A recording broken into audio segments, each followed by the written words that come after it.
Hey guys, and welcome back to Okami. We're going to be bopping through the rest of the moon cave in this part, and I'm excited because we may be getting a showdown with the big bad himself, Senor Orochi. So let's continue.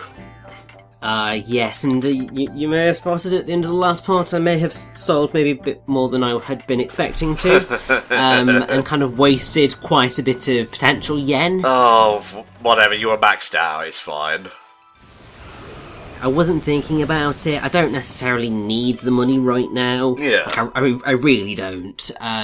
It's only after we're done with this that the money's going to be helpful, so it's all good in the end.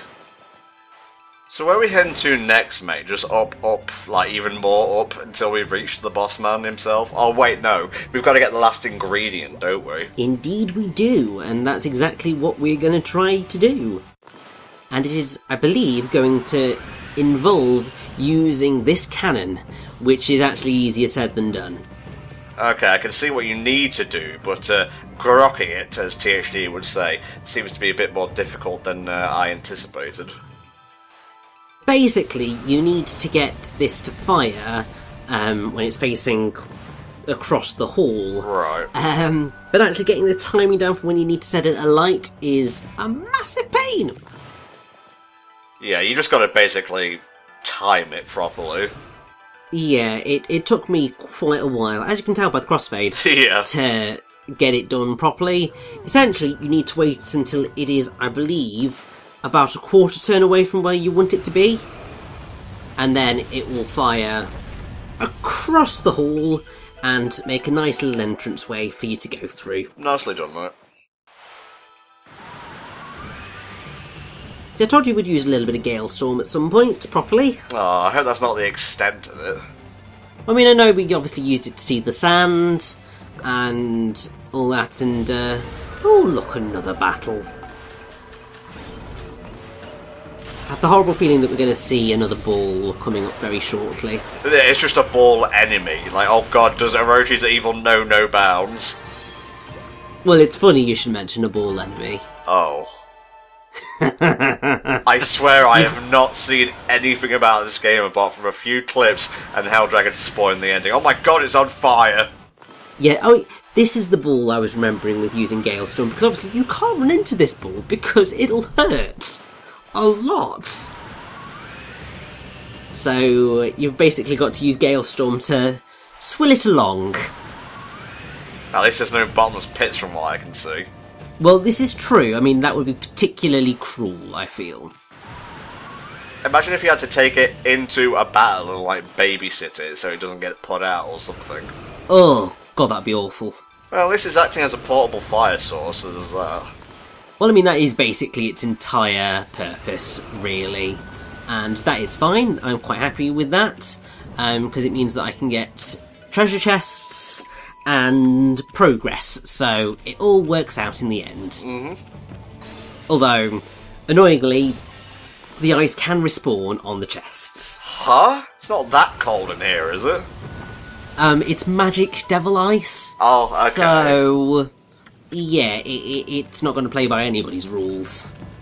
That's what I'm going with, and that's what I'm sticking with. Fair enough, mate, fair enough. And I believe that this should be, I think, our final ingredient in here. Nice, nice. At which point it'll then just be a nice little quick nip back round the dungeon to get those chests that we haven't gotten just yet. Victory lap, so to speak. Because once we hand in the ingredients to the chef, we are pretty much on fast track to the end of the dungeon. I was going to say, because Orochi, he's been kept waiting long enough, so he wants his appetizer now, thank you very much. Indeed, so we've got to probably make a move on, because otherwise, you know, he might just decide to eat Kushi before we even have a chance to rescue her. I gotta say, I haven't eaten in a restaurant in a long time, so have you ever had, like, appetizers before your main course? Like, is it just another fancy word for starter? Yes, so I think it depends on the restaurant. Some you get where you have appetizers, then you have starters, then you have the main course, then you have desserts, etc, etc, etc. Bit much for me, I think. But sometimes the appetizers are the starters, and really those are the restaurants that I prefer, because it's just like, a 3-course meal is about enough. You start going more courses and you're just like, oh no, can't eat any more, it's too much. I remember when I lived in Sherwood, I always used to like going to the Beefeater at the top of the hill, and having a bit of red hot, piping hot tomato soup as a starter. This has been yet another bland end Tom talks about his childhood story. Well, it's all good because, look, we have chests. And a clover. And a clover, which we dug up at some point. And also because we did that whole thing with the devil stone ball, all of the other balls around the dungeon lit up, and that means that we can finally get that chest that has been taunting us all this time. Ah, salvation! You know, it's glorious. Like I'd say, this is probably one of the most frustrating treasure chests in the dungeon. Not because it's hard to get, but because it taunts you for such a ridiculously long time. It's like cutscenes that have treasure chests in the background, and you try to pay attention to the plot, but there it is, just glinting, like, at the corner of your eye, mocking you. Exactly. And I think that pretty much all we have left to do is to try and find that room that had the 3 chests in the different corners. Alright, let's see how long this takes. Yeah, I seem to recall getting quite a bit lost, and that, I believe, crossfade was oh, it's this way, because I went pretty much round, I think, the entire rest of the dungeon. Oh, Rich. Before realising, what's the door I haven't been in? Oh, the one that was just behind me when I got there. We've all been there, don't be too hard on yourself.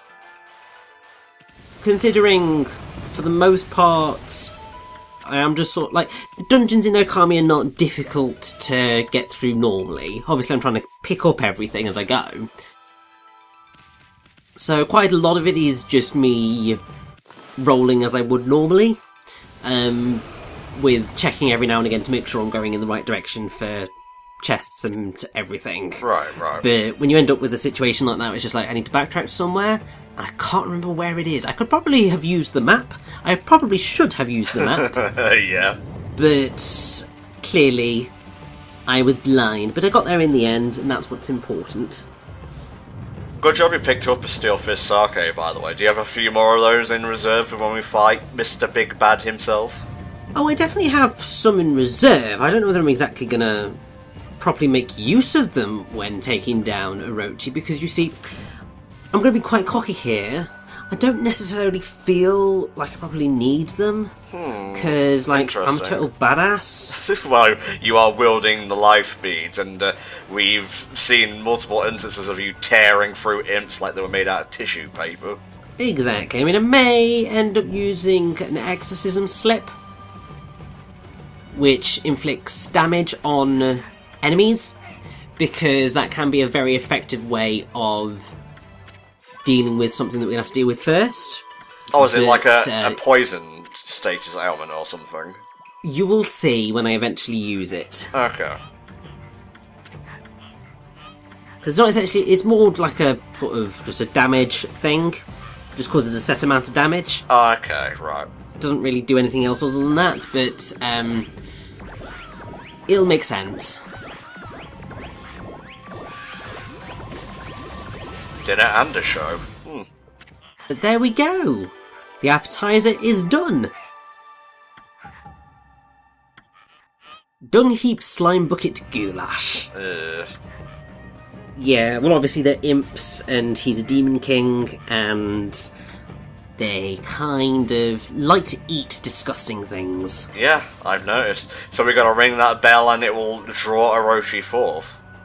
Well, it won't draw Orochi forth, but it will bring the... It will signal that his appetizer is coming, and that will mean that we can get up to where he is. Ah, okay. Because we will see where they take the appetizer, and then we will follow.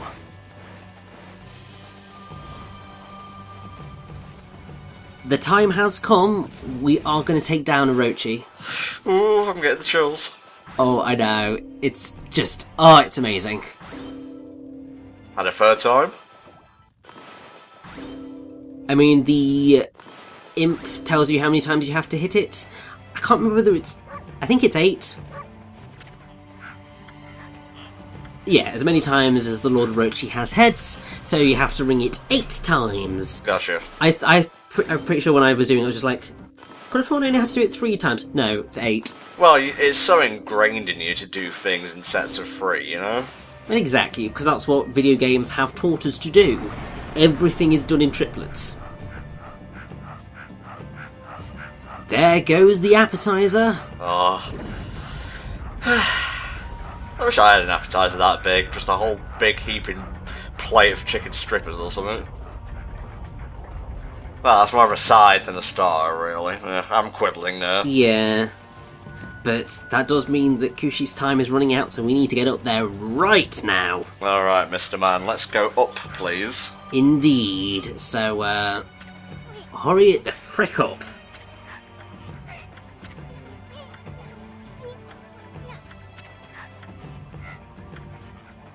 Well, you were going to get gobbled at one point or another. Might as well rush towards the finish line, you know? To be fair, he's not actually going to take us into the throne room, he's just going to take us just outside the throne room, so he's not going to get gobbled. Let me guess, to a boss fountain with, like, health pickups and such. Yeah, pretty much. We're Yeah. going to have that moment just before the boss fight where we have a little bit of respite. There is a golden gate here. Funnily enough, there's also an imp merchant if you wanted to pick up a few final things before you went to Lord Orochi. Man, his business must do terribly if this is the place he's set up shop. I know, it's just like, all of the imps here are terrified, and yet you're just like sitting here going, yeah, buy stuff off me, mate. Alright, we all good? We are all good indeed. I thought let's have a look at this appetizer, but clearly it's so disgusting that Isu's just like, no, run away like the plague. Okay, let's do this. We'll golden gate it just in case. I'm not going to need it. And if I died, I would have reset the entire dungeon and done it all over again. Yeah, for sure. But let's climb up here and see what awaits us. Seems like just going by the pads on the ground, we're climbing up the back of a snake or something. We are indeed. Ooh. Oh, wow. That's awesome. It's very Inuyasha-esque, actually. Mm-hmm. And here we go. Alright, Kushi, hold on, we'll be right over.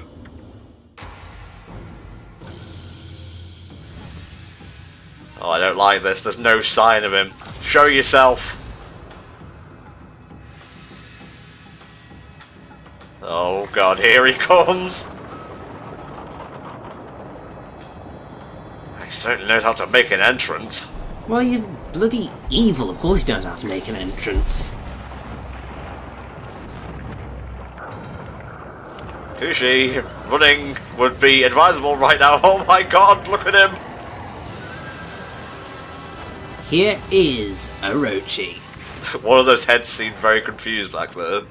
And yeah, he's just awesome.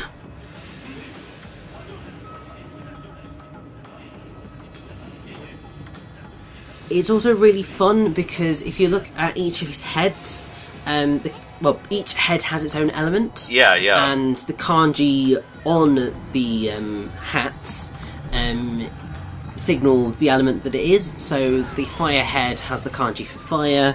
You have earth, poison, light, lightning, water, wind, and darkness. Each of the heads has its own personality. So the lightning head is shown to lose sight of its target very easily, as shown when he first appears in battle, and loses track of army very quickly, even if she's directly in front of it. Right, right. Firehead's actually the only one that's ever shown speaking. And at the minute, we can't do anything to defeat him. He's invulnerable. Yeah, so powerful is the evil aura right now. Oh, God only knows what happens if he eats the sacrifice. Yeah, well, Kushi's pretty much buggered right now. Or is she? Indeed.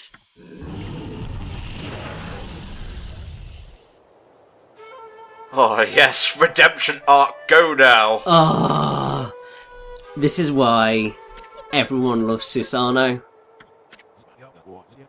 Because he was a coward, he did a stupid thing, but at the end of the day, he's come to try and rescue his beloved. He's a real hero. Exactly, and it's... oh, it's just so satisfying to see.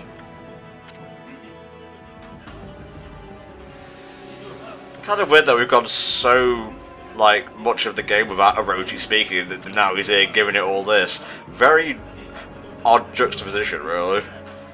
Well, I mean, I suppose it's because before we entered the moon cave, Orochi had no reason to speak to us. He could just do his evil power influence from afar. Like, he didn't need to speak to us to terrify the shit out of us. Mark of a good villain, really. Yeah, but now that we're actually there in front of him, he's doing everything he can to try and win. So even now, he's offering Susanoo the world to basically allow him to take over. To give Susanoo all the powers he could ever want. Basically trying to tempt him over to the dark side. I think there's only one thing Susanoo wants right now, and Orochi is basically about to eat it, shall we say? Indeed, yes.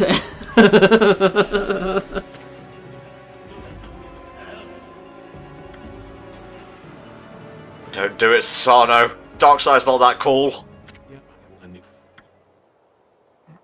Here we go.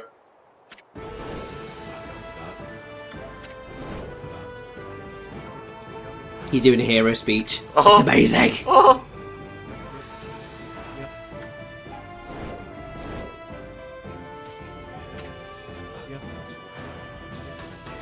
Oh, I love it. It's just so satisfying, and hell yes, Susanoo. His sword has just shattered Orochi's shield. How? Well, he's the descendant of Nagi. He actually has power. And also, you know, he's doing this for love. I'm just gonna roll with it, honestly. Oh, just everything about this, I love it so much. Oh. Yeah. So, yeah, the Thunder Sake has, I believe, through the power of the gods and love and heroism and something, a miracle has happened and the Thunder Sake has turned into 8 Purification Sake, which means that we can win. I'll take it. So now we need to essentially follow what the legend tells us happened of Orochi got drunk on 8 Purification Sake. What, does that put a head out of commission once you get it drunk? Indeed. So we're gonna get it absolutely hammered. Nice, nice. I like the Orochi boss battle because it makes you use all of your brush techniques. It's really quite epic. The only issue I have with it is that it's actually very slow. Right. And actually annoyingly easy. Because you've really not got much to worry about from Orochi managing to hit you, because he's not actually that aggressive in the grand scheme of things. No, he seems a bit lethargic, honestly. Yeah, I mean, obviously he's been sealed away for 100 years, so he's not exactly at full strength. But just in general, it's just a very slow fight that doesn't necessarily do much. Which is a shame, because this is such an epic moment, and for it to be associated with what is essentially a slightly dullish fight is just a shame.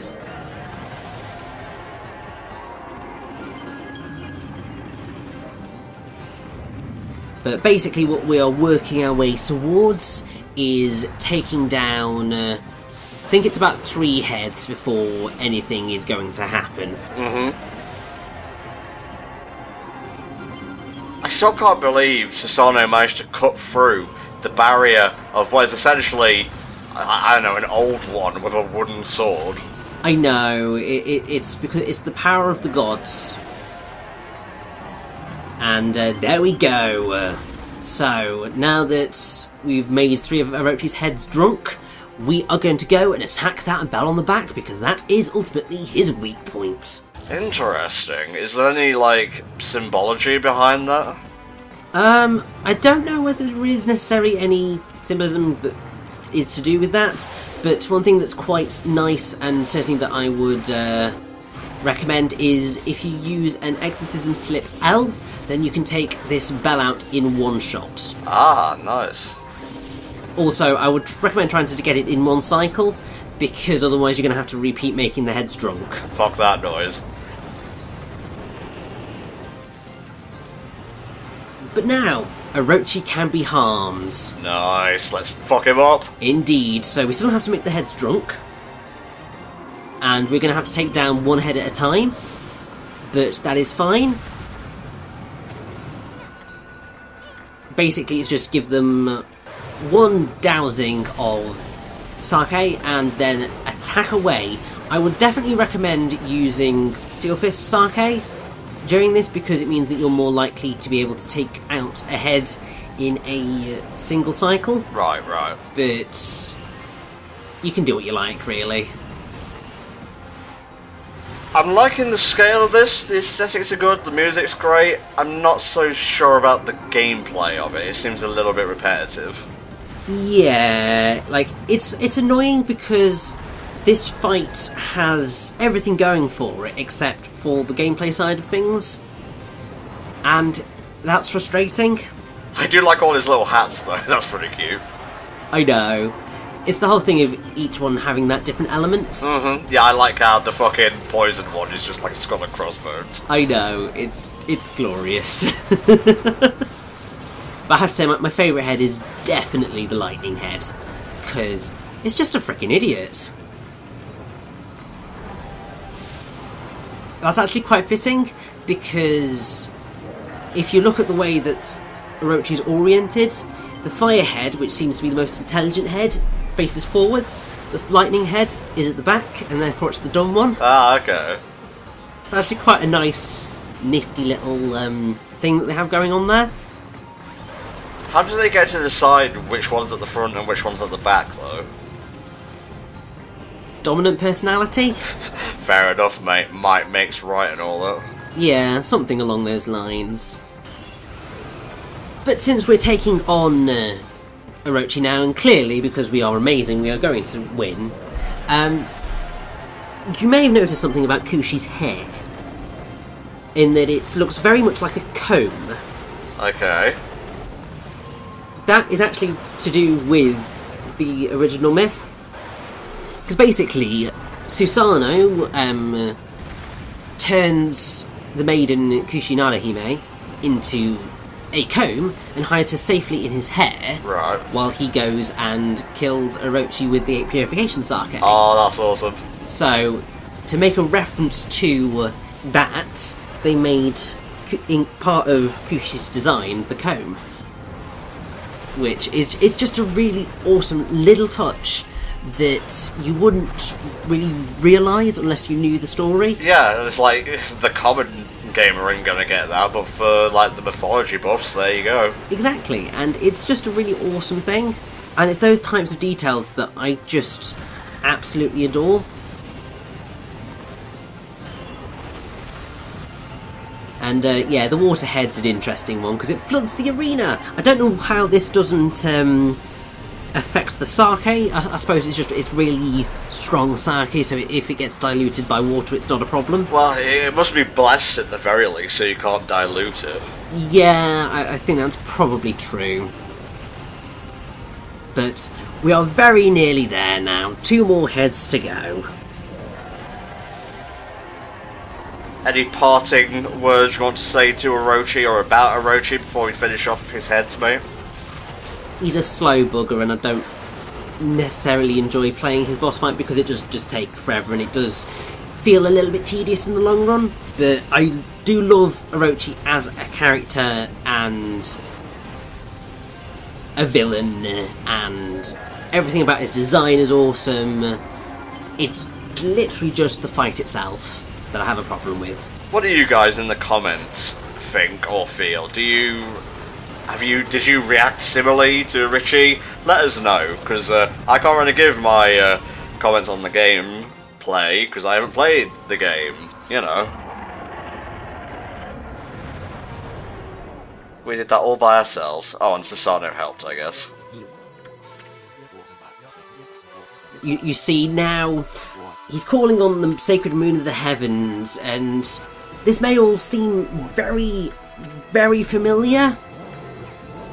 Because, yes, the legend said that the moon was shining when Nagi slew Orochi. And basically what we're going to have to do is we're going to have to reenact what happened in the legend. Okay. Which is just, it's a really awesome little thing. Because obviously everything has been happening, everything that happened 100 years ago is happening again now. And so it's nice to tie it all off with reenacting the legend of the hero. Nice. It's very climactic, this part of the fight, I've got to say. It's amazing.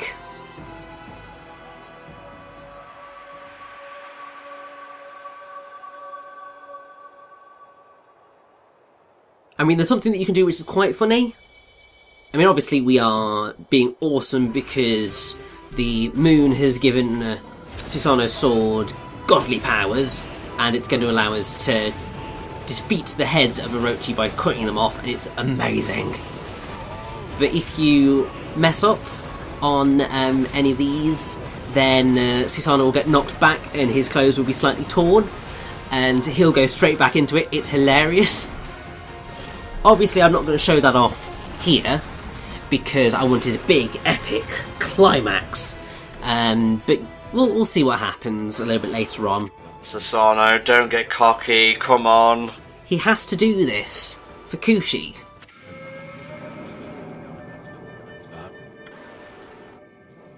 Well, that's a badass title for a move, so I'll allow it. Oh my god, yes! Split it right in two!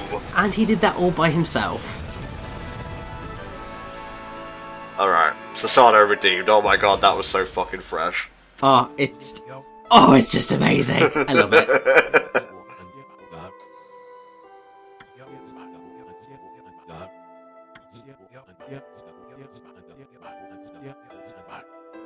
Orochi's dead. All is good with the world, and Susano and Kushi can now be together, and it's just amazing. Well, you'd say that, but there's at least another 20 plus parts to go, so yeah. I think Orochi's gonna pull a fast one.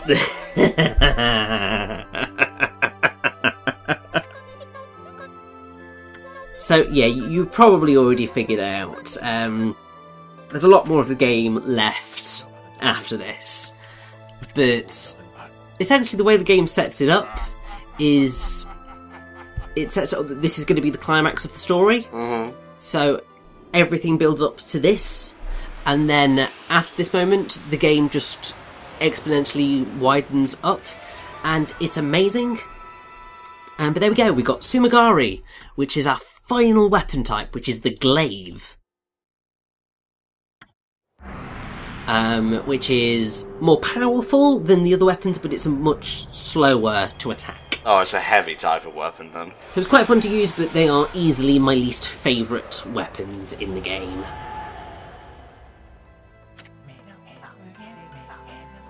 And so now we get lovely narration because we have finished the first third of Okami. Jesus, this is going to be a long playthrough, but that's why we've been putting up smaller ones, like alongside it, just to give you a bit of variety. Exactly. And also I'd say it's so worth it because, like, the first third of Okami is really satisfying, I love it, but it gets even better from here. Wow, I thought you were going to say, oh, the middle drops a bit. Oh no, I would say The second third of the game is probably my favourite section of the game. Okay. I would say perhaps it does dip a little bit in third, but that is only because of the location that it takes place in. It's a lot darker and there's a lot more melancholy going on. Okay. So it's a lot more oppressive, which, as I'm sure everyone is aware with me at this point, when there's that sort of atmosphere for too long, I tend to sort of start to lose a little bit of interest. Oh, victory hell. But yes, victory howl, 'cause we are victorious and all is good with the world. Hehe. For now. For now, yeah. Sorry, I don't mean to rain on your parade, I'm just being realistic here. Oh, it's fine. Oh, it just makes me so happy. Just that whole sequence. Huh. Yes. Something mysterious is taking place. And whacker as well. Mm-hmm. Okay.